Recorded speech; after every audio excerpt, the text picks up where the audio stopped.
Dan George with Giorgio Visioli. Giorgio, congratulations. Just sum up how you're feeling right now after another stoppage win. I'm very happy. Got the 6 rounds in. Obviously, it was an 8. Stopped him in the 6th. They blew the towel in. Yeah, very game opponent from Mexico. Every shot I gave him, he was taking. Fair play to him, and yeah, big respects to him. How much are you enjoying the pro game at the moment? Because we've spoken about it before. You know, it's been a big talking point of how you've never knocked anyone out in the amateurs and you come in the pro game, and what's that? 5 out of 6 have been, stoppages by now. You enjoying it? Yeah, enjoying it a lot. Love the smaller gloves. Love everything else, like the media and that. It's really good. Don't do any of that in the amateurs, and it's different and getting used to it. And yeah, really enjoying the pro game at the moment. You look like you had him hurt early on into the fight. Did you feel like you might get him out of there a little bit earlier? Yeah, I think I thought that. Breathing very heavily. Yeah, and he looked very hurt in one of the two or the second or the third. Generally thought I'd get him out of there, but fair play to him. Yeah, went to the 6 and took what he could, and they threw the towel in. And just tell me about how you kind of unlocked him, unpicked him, to get to that stage where the towel comes in. Just staying calm, not getting hit. Pop out the jab, put in his face, blind him with it, and pick the right shots at the right time. Maybe a little bit of a criticism for myself. Maybe let my hands go a little bit more, but that will come in the future. Overall pleased with it. We're here for the Matchroom Next Gen show. You're part of the next generation. Do you feel proud to be on a platform like this? Fighting, this part of this crop right here. Yeah, 100%. There's a lot of great prospects on this card, I'm very happy to be fighting here in the O2 and also close to home as well.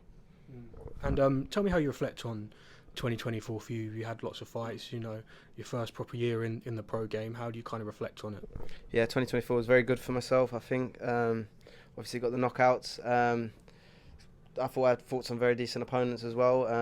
It was very good. I'm very happy with myself. Got my name out there a lot, especially with getting those 2 knockouts to start my career. The social media went blue, 1.5 million views on videos, and it really helped kickstart my career, those first two fights, and 2024 was very good.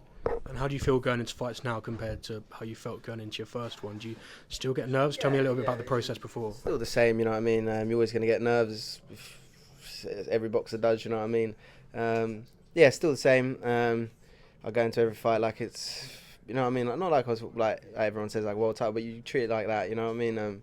You got to treat every fight like it's so important, you know what I mean? Because all it takes is one punch, and then you're not. I wouldn't say your career's done, but it's not what you want at early stage. You got to stay switched on, and what was the question? Well, about the nerves and kind of your. But tell me a little bit about your kind of pre-fight routine. What have you been up to today, and how have you got into a routine to get up to the fight? I just chill during the day, you know what I mean? Go for a walk, have some food with the team, you know what I mean? Just stay relaxed. Try and get off social media. That will do your head in a lot. Just staying relaxed. Come in the changing room, warm up, just get in the zone, and it always works for me. What do you want to achieve in 2025? Keep getting the name out there and learning. Step up the level not every time, a little bit better each time, and get experience. It looked like on paper it was a step up in opponent. Did you feel like it, was a step up in opponent out there? Definitely.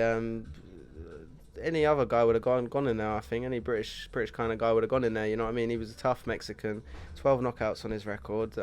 One more. They're the guys that will keep you learn. You learn. They're the ones you learn. If that makes sense. I can't explain myself, but it was definitely a step up. 100%. And you feel it was a week's notice for that guy as well. I was meant to fight someone else. The one Royston fought in the O2, Joyce card. Colombian guy. Yeah, so I would have fought him, and Royston went the 8, so it would have been a good fight as well. But he pulled out unfortunately because of the visa problems. Okay, sure. Nothing you can do with that. Tell me a little bit about Aldershot Town, because you went to one of their games recently, but unfortunately it was called off for whatever reason or something like that. I turned up and they said the game was cancelled, and I was all there, and I got let on the pitch just to get some photos for their social media and whatever. And I'm want to get involved with the club. You know what I mean? Very close to home, literally down the road. Hopefully build a big fan base there, and probably bring to my fights, and that's what I want. And is football something that you really followed from a young age? Is there a team out there you've got your name on? Big Chelsea fan. I had a season ticket when I was young. We'll end the interview now. But no, I was a big Chelsea fan. Always been a football fan, and I used to go back in the day with my dad as a kid, watch all the big, when Drogba was there and all that. And I like football a lot. You feel the benefit of that fan base, Aldershot Town, can hopefully come and get behind you too. But I think they get behind because they get behind their club. So why not get behind me? Tell me a little bit about your involvement with Sonny Edwards, because he's your manager, right? Kind of, yeah. Part of the management team, yeah. But yeah, no, Sonny's great to have in my corner. Friend, mentor, wealth of knowledge. Been there and done it, and I'm very happy to have him there. And Matchroom, working with Eddie Hearn, Frank Smith, all these guys. What's that experience like? Can you put it into words? Yeah, it's amazing. It's something you dream of as a kid. Watching Eddie Hearn on the telly, and now I'm here. It's dream come true really. But you don't just get put on the spot. You work hard for it, and which I've done. And I've earned my place here, and I'll keep it. And how many fights do you want to have in 2025? Ideally, have you got a number? Maybe four. I think 4, and 4 or 5. Yeah, 4 more. I think. Yeah. That'll be perfect. I want to ask you, obviously we're just kind of chatting a little bit before off camera about a certain Royston Barney-Smith, just mentioned him there as well about the opponent. Tell us a little bit about the history. Obviously he's from Southampton, super featherweight as well. You guys fought in the amateurs, you guys kind of go way back, right? Yeah, definitely. Royston's a very good fighter, always respected him, doing great things like myself now. We had a great fight in the amateurs. I'm not going to say it's old now, it doesn't really matter, who cares, you know what I mean? It's everyone has those kind of fights, 3-2 splits, whatever. It doesn't really matter, But yeah, no, we're doing great things right now, and who knows? We'll probably end up fighting one day, and it'll be a big fight, and big respects to him. Yeah, no, it's great to see you both, going on your own kind of paths and having your own success at the same weight class as well. Giorgio, just finally tell me, what's your message to everyone in 2025? What are people going to see, and what do you hope to have accomplished by the end of the year? Just, I said before, learning, you know what I mean? Get my name out, and you just see a better version of me every single fight.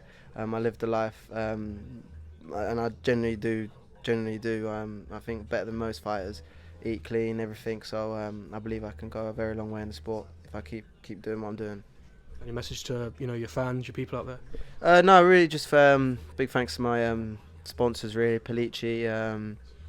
My brother just got a new real estate company, so big Visioli real estate. So big shout out to him, and thank you to my team and my family.